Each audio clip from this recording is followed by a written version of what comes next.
तौलो फिर बोलो। पहले जब मुख खोलो तो सबसे पहले जब चेक कर ले, सबसे पहले सोच ले कि जो बात हम बोलन जाए रे वो बात सही है या नहीं है। याद रखना, याद रखना, मुख से निकाला हुआ शब्द कोई वापस नहीं आता है परिचय जी। इसीलिए अगर कंट्रोल ही करना है तो अपनी काय पे करो, काय पे करो, हाथ उठाओ, बोलो। ऐसे लगा तो मन जगूंगी हो बोल न पाती हूँ। हाँ, और अब अगर लड़ाई काऊ से हो जाए या फिर कहूँ घरन में कहूँ के घर लड़का बच्चा जन्मे या फिर कहूँ ब्याह शादी हो गए, फिर देखो फिर ना जी ईग लेती गाय में बजाए में। और अब लगता है जैसे कुछ जानती नहीं हो गए। अगर आपको कंट्रोल करना है तो किस पे करना है, बोलो। जीप पे, काय पे, हैं? नहीं बोलते भैया, ना बोलो, हमें लगा दुश्मनी है। जीप पे कंट्रोल करना चाहिए, और जो जीप पर कंट्रोल कर लेता है परीक्षित जी वो दुनिया में कभी हारता नहीं है। और जिसके मुख से गलत शब्द निकलते रहते हैं, जिसके मुख से हमेशा बुराइयां निकलती रहती हैं, याद रखना उसे कोई जिताने वाला पैदा नहीं है। तो जीव की जो महिमा होती है ये बड़ी निराली होती है। विद्वान भी कहते हैं अरे ऐसी जीव और मुख के अंदर और फिर भी बड़ी मक्कार और दांतों के फाटक लगवाए और जीवने जुल्म गुजारे लाखों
मुख के अंदर फिर भी बड़ी मक्कार और दांतों के फाटक लगवाए कर दे बंद किवार जीवने जुल्म गुजारे लाखों परिवार उजाड़े। घर में लड़ाई हो रही तो काय के पीछे, जीव के पीछे। सास बहू की नहीं बन रही, काय के पीछे, जीव के पीछे। देवरानी जेठानी की रोज खटपट होत, काय के पीछे, जीव के ही पीछे हैं। और जब मुख से अगर काऊ से गलत शब्द बोलियो ना तो लड़ाई हो ये नहीं। सही बात है कि नहीं है परीक्षा जी? सुना एक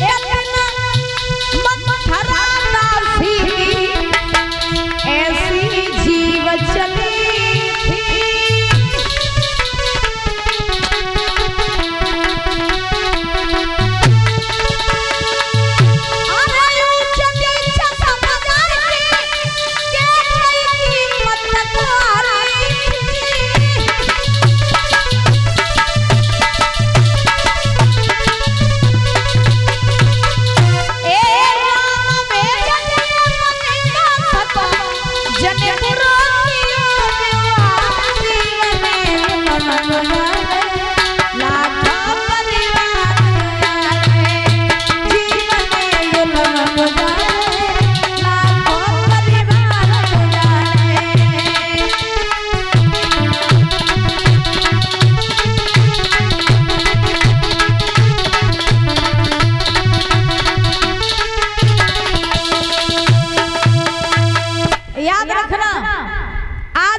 दुर्योधन से कहा परीक्षित जी हेलो कहाँ हो तुम हैं? घर हो, पंडाल में हो। द्रौपदी ने दुर्योधन से क्या कहा था? अंधे के अंधे क्या बात है, तुम अलर्ट होके बैठे हो। ऐसा तो नहीं है कि कनेक्शन जुड़े हो गए तुम्हारे, वाईफाई जुड़ी हो गए तुम्हें, एकदम तुम्हें कनेक्शन बढ़िया चल रही है टकाटक। चलिए, द्रौपदी ने दुर्योधन से कहा कि अंधे बाप की अंधी औलाद हो। दुर्योधन ने जब ये बात सुनी, दुर्योधन आग बबूला हो गया और मन ही मन में सोचा कि द्रौपदी, आज तुमने मेरा अपमान किया है, तुम मेरा अपमान कर देती कोई बात नहीं, हम हंस के सहन कर लेते, लेकिन तुमने मेरे पिताजी का अपमान किया, ये मैं सहन नहीं करूंगा, ये मैं बिल्कुल सहन नहीं करूंगा। एक समय ऐसा आएगा कि जब तक मैं अपने अपमान का बदला नहीं ले लूंगा तब तक मैं चैन से बैठने वाला नहीं हूं। आज जो इतने वचन कहे तो सुनो भैया, क्या हुआ सुनो। अरे गिरो जमी गस खाए और नजर जब द्रौपदी ने डाली,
दुर्योधन आज इंद्रप्रस्थ से चला हस्तिनापुर के लिए, हाथ पैर पटकता हुआ चलता हुआ आ रहा है। महाराज चलते चलते चलते चलते दुर्योधन हस्तिनापुर में आया, और जैसे ही दुर्योधन परीक्षित जी हस्तिनापुर में आया, कहाँ गए वो ये परीक्षित जी, मतलब चंदा कर रही है।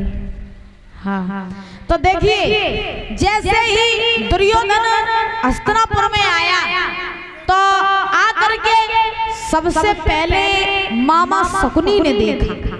किसने देखा? मामा शकुनी ने। और एक बात बताएं, महाभारत का युद्ध जो हुआ, महाभारत का जो युद्ध हुआ इसमें कहीं ना कहीं बुद्धि की भी कमी रह गई, कहीं ना कहीं विवेक की कमी रह गई। क्योंकि देखिए कहा जाता है कि अगर रिश्ता जरूरी है तो बात को छोड़ दो, बात जरूरी है तो रिश्ते को छोड़ दो। लेकिन महाभारत में तुम्हारा दोनों ही जरूरी थे, बात वो रिश्ते हो। लेकिन सबसे ज्यादा यहाँ पर महाराज विवेक की कमी इसलिए रही क्योंकि द्रौपदी ने सबसे पहले दुर्योधन से कहा था कि अंधे बाप की अंधी औलाद पैदा हुई। सबसे पहले तो दुर्योधन को ऐसी, द्रौपदी को ऐसी बात कहनी नहीं चाहिए थी। क्यों?